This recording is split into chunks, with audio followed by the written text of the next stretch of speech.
warka koobaad waxaan jecelahay inta badan raggii halkan taladooda iyo tusaalahoodaba ka soo bixiyey arrintan runtii way iga horeysay oo sida hadalkiinaba ka muuqatay qorshe hore mas'uuliyiintii wasaaradda kala duwanaayo wasaaradda hore u joogay ay wadeen bay ahayd nasiib baan runtii u yeeshay inaan dhammaystirkeeda runtii ambaba ka qayb qaadashadeeda inaanu ka qayb qaadano oo aanu hawshaas qayb ka noqono mar labaadka kolley hawshan dee kulligiin halkan waxaa fadhideen hudheel baa 2 cisho fadhideen howlahan oo dhan iyo talooyinkan oo dhan qayb baa ka ahaydona waa laydila soo wadaagay bilow ilaa dhammaad inaad siyaasadda warbaahinta qaranka aad qayb ka noqotaana runtii wax weyn bay runtii ama lahaanshiiyo inaad qarankiinii aqoontiinii iyo taladiinniba aad kaga qayb qaadanaysaan waxay ku tusaysaa in siyaasadda warbaahinta qaranka marka ama lasoo hadal qaado amaba la hadal hayo inaad inputkaaga iyo taladaada ay ku jirto runtii waxaad dareemaysaa inaad lahaanshiyo runtii aad ku leedahay ood stakeholder runtii aad ka tahay taa marka laga yimaado anagu intii aan ka soo gaadhay 2 howlood baanu runtii in wasaaradda dhexdiisa ah aanu ka qabanay ragga wasaaradda jooga ee expertise-ka ah ee aqoonta aanu ku tuhmayno sida Yunis Cali Nuur iyo Deeqsi iyo Xasan waxaan u jeedaa Xuseen Cali Nuur iyo rag kale la midka aba Deeqsi ka midka yihiinba Wayab iyo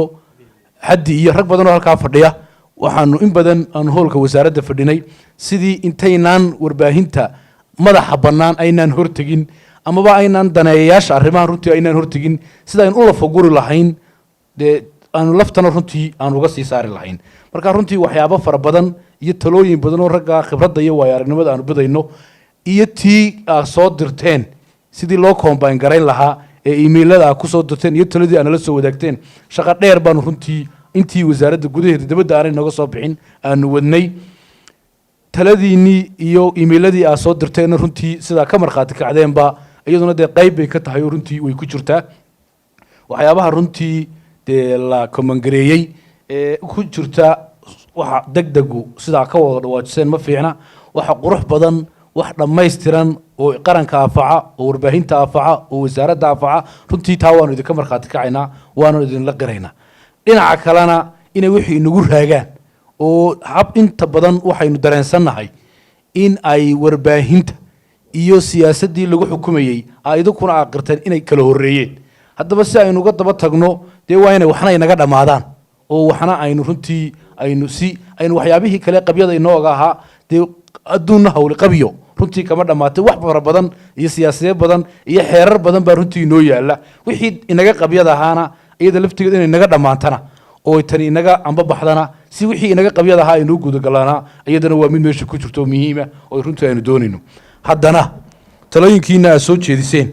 in loo tala badsado oo arrimahaas aan ma garanaysaa la degdegin in dadka la badsado in aqoonta cidda aynu ku tuhmayno tabsano runtii waatay runtii wasaaraddu tala wadaagga wasaaraddu runtii ay ku aasaasan tahay waxaan isleenahay dad waxaa ka soo qayb qaatay aqoon-yahana jaamacadda Hargeysa ka mid ah qolada safaaradda Ingiriiska ee dalka joogta ka mid ah waxaa ka mid ah aqoon-yahankiiba ka mid ah rugcadaagii saxaafadda ka mid ah cid kasta oo aanu isleenahay waxbaa bidayseen amba aqoon baa bidayseen amba arrintan aanu wadno waxbay idinka tari kartaa runtii talada waanu ka qayb gelin dadkuna dee taladana lagu wada dhammaan maayo ururaynu runtii dee samaysanay tiifiyadii waanu ka qayb gelinay onlinekii waanu ka qayb gelinay sonsof waanu ka qayb gelinay dumarkii waa laga qayb geliyay saxaafadda sooljo oo guud ahaan saxaafaddii matalaysa waanu ka qayb gelinay waxaan isleeyahay intaas oo dhan oo aad waqti siiseen oo aad talada siiseen in budka ay dee intaa wax ka badan oo dabadda inooga iman lahaa runtii ma jiro intiina taladiinii iyo contributionkiiniba xeerka waxaan ujeedaa siyaasadda runtii dee wuu ku qoran yahay oo runtii waanu qayb baanu ka siinay waxaana nagu talagalay un wax lagu wada socdo raalli lagu wada yahay inuu wasaaradda maadaamana waxaan wax wasaaradeed ahayne wax qaran runtii oo qaranka lagu anfacayo runtii ay tahay waxna waa wax siyaasad wasaaradeed waxna waa siyaasad qaran sababta talada aan u badsanaynaa ee aanu idinka qayb gelinaynaa ee aan mar walba taladiina iyo tusaalihiina doonayna wixii baa wax qarana oo runtii inaga wada mida oo inoo wada dana oo inoo wada saameynaya runtii ay tahay marka taas waxaan jecelahay tala badsanaantu way mid marka horeba aan ku talagalnay oo aan isleenahay sidii loogu talagalay baad runtii hawshaas aad u maamusheen taasi waa taas arrimaha kale ee aad ka dhawaajiseen ee recommendationska aad soo dirteen wixii aanay ku jirin amba taladii aad soo dirteen sida imka online-ka uu qaybta warbaahinta online-ka oo kale uu ka dhawaajiyey ayadana wixii aad soo dirteen inta badan kolley dee markuu institutiono kala duwan talooyin ka imanayaan talooyinkii waa la isku geynaya oo la combine garaynaya talooyinkii nuxurka ayaa lagala soo baxaya wixii halkaa ka maqanna waxaanu jecelahay inaad dib institution walbaaba tabayey amba qaybta warbaahinta casriga ha noqoto ambaba warbaahinta muuqaalbaahiya ha noqoto amba ta dagal wareedka ha noqotobe wixii aad leedihiin talooyinkii aad soo gudbiseen way ka maqan yihiin waxaanu jecelahay mar labaad inay nala soo wadaagtaan oo aad noo soo gudbisaan si aanu anaguna taladii u ururino oo aanu u kaambegarana deetan halkii ay lahayd ama halkii ay ku habboonayd runtii aanu gelino waxaynu kala leenahay ama kala jiidanayno amaba dee cid gaar ay ka leeday maaha waa wax muhiim oo ina wada anfaco qaranka anfacawn inay runtii ay naga baxaan inagoo waktiga aynu haysano runtii ka faa'iidaysanayna waktiga inaynu nagu daahana aan doonin shaqooyin kala badan oo inoo qabiinaya inaan wax kala qabanana aanu doonayno waxaanu jecelahay inaynu arrintaa aad wixii dee in badan ay haysaanay kale in iyada runtii aad soo gudbisaan wada shaqaynta uu Mustafa Janaale sheegay ee qaybtaasna iyadana gacanta aad soo fidisayna anaguna diyaar baanu runtii idinahay inaan idin kala shaqeyno qaybtiinaasna qaybaha imika ugu saameynta badan leh ee dee waqtigan xaadirka lagu jirana inaanu taana wada shaqeyn toosa aanu yeelana taana iyadana gacantaana waan diyaar baanu ku nahay waanu ka wada shaqeynayna insha Allah arinta kale media BBC Media Actionku ay ka dhawaajisay ninka uu hadlayna iyadana waa talooyin fiican oo runtii de waaye wax ku oola waanu qaadanaynaa qof kasta khibradiisa iyo aqoontiisa iyo taladiisa diyaar baanu nahay inaanu qaadano cid aan wax ka leenay iyo cid aan wax ka xigsanayna sidaan mar hore u sheegay ma jirto laakiin mid man doonayna inay yara xuso wasaaradda warfaafinta iyo dhaqanka iyo wacyigelinta waxaan doonaynaa halkaas marna siyaasadda wasaaradda la sameynaya marna siyaasadii guud ee qaranka la sameynaya dhaqanka waxaan jecelahay waxa wasaaradda imika warfaafinta warbaahintii siyaasadaynu sameynayna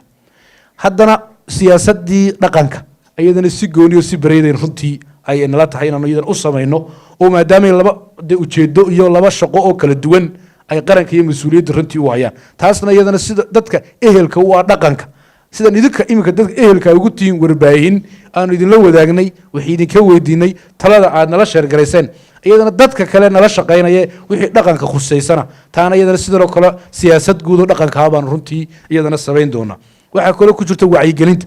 iyadana siyaasadii wacyigelinta qarankana iyadana waxyaabaha qorshaha noogu jira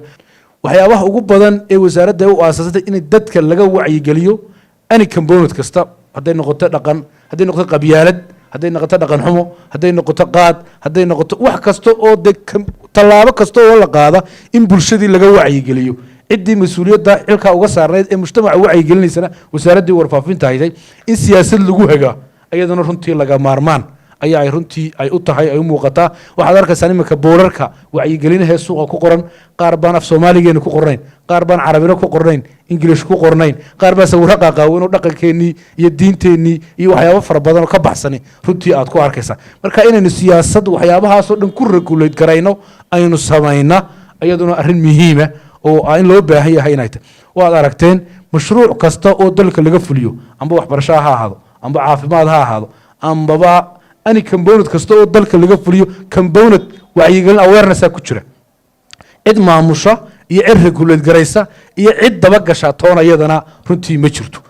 waxaad arkaysaa in wasaaradaha line ministerka uu mashaariicdaas ma runtii waxyaabaha maamula bal ala laqalla wasaaraddu warfaafinta dhaqanka iyo wacyigelintu inay regulate garayso wixii wacyigelin amba awareness ku saabsan arrimahaasna waxay u baahan tahay in dee dhacmo geel sida u kala sareeyaan baa loo korogaraayay marka koobaad siyaasadeedii inaynu samayno la limaadno oo marka ninka imika hay'adaha la kulmayso ama dadka ajaaniga qaabilaysa dee marka tala wasaaradda warfaafinta ay dhaqanka mandate maxaad u haysta waa tiraas siyaasadan oo xeerkan ay siinaya in waxaan ay ka wada shaqeyno oo waxaan aad qaybta aan ka ahayn dalka anigu mas'uul runtii aan uga ahay taasna iyadana qorshayaal fara badan oo runtii aynu ka wada shaqeynaba runtii aan jecelahay sidaa runtii ka wada waajiseen wuxuu nuxur ku soo koomaya intaynaan gudbin oo aynaan golihii wasiirada siyaasadda dhaqangal aanay noqonin wixii weakness ku jira ama wixii aad tabaysaan ee u baahan waxna in la naaxnaaxiyo oo la faahfaahiyo u baahan waxna in lagu soo daro runtii ay noqoto de mar walba waxaan jecelahay emailladii iyo taladiinii baynu ku soo gudbi doonaa runtii waxyaabaha de saxaafaddu sidaa runta ka dhawaajiseen saxaafigu waa inuu xorriyad helaa oo dee xorriyaddii saxaafaddu oo wixii uu tabinayey ee qaranka dee xeerarkii dalkana inuu ilaaliyo isaga laftiisa aanu meel kaga dhicina isaga laftiisa wixii xakameynayeen in la helaa runtii